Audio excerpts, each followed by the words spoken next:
Hormuz पर Trump fail हो गए। अब दुनिया पीएम मोदी की तरफ देख रही है। प्रधानमंत्री मोदी ने हॉर्मूज को लेकर ईरान से बात की है। मोदी ने कहा है कि हॉर्मूज में ईरान जो कर रहा है वो गलत है। समुद्री रास्ते सबके लिए खुले होने चाहिए। अब ईरान ने नरमी के संकेत दिए हैं। ईरान के विदेश मंत्री अब्बास अरागची ने कहा है कि हॉर्मूज बंद नहीं है।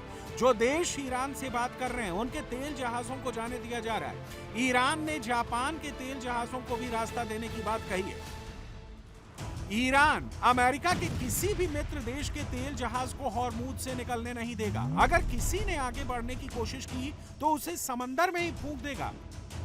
अब सवाल उठता है कि ट्रंप हॉर्मूज में सबका ध्यान भटकाकर क्या तेल के खजाने में हाथ साफ करना चाहते हैं? क्या खार्ग आइलैंड पर ट्रंप की नजर है? खार्ग में ट्रंप ईरान की मिलिट्री और नेवी ताकत को कमजोर करने के लिए पहले ही भारी बमबारी करा चुके हैं।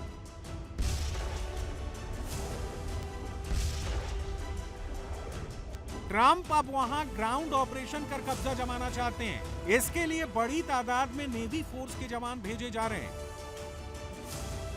जापान से भी एम्फीबियस टैंक और नेवी जवानों को मिडिल ईस्ट में भेजा गया है। खार्ग आइलैंड से ईरान 90% तेल एक्सपोर्ट करता है। अमेरिकी बमबारी के बावजूद खार्ग में तेल के कारोबार पर कोई असर नहीं पड़ा है। ट्रंप अगर खार्ग पर कब्जा कर लेते हैं तो हॉर्मूज में ईरान को बैकफुट पर धकेलने और डील करने को मजबूर कर सकते हैं। अरब के तेल पर नेतन्याहू की भी नजर है। नेतन्याहू ने एक ऐसा प्लान पेश किया है जिससे हॉर्मूज का महत्व ही खत्म हो जाएगा। तेल पर ईरान की दादागिरी एक झटके में खत्म हो जाएगी। ना मिसाइल चलानी पड़ेगी, ना बम। नेतन्याहू का हॉर्मूज को बाईपास कर तेल बेचने का प्लान क्या है? अरब प्रायद्वीप से पश्चिम की ओर इजराइल तक एक पाइपलाइन बिछाई जाएगी। इसी के साथ गैस पाइपलाइन भी बिछाई जाएगी। Saudi, UAE, Kuwait, Oman, Bahrain का तेल और गैस भूमध्य सागर के किनारे स्थित बंदरगाहों तक ले जाया जाएगा।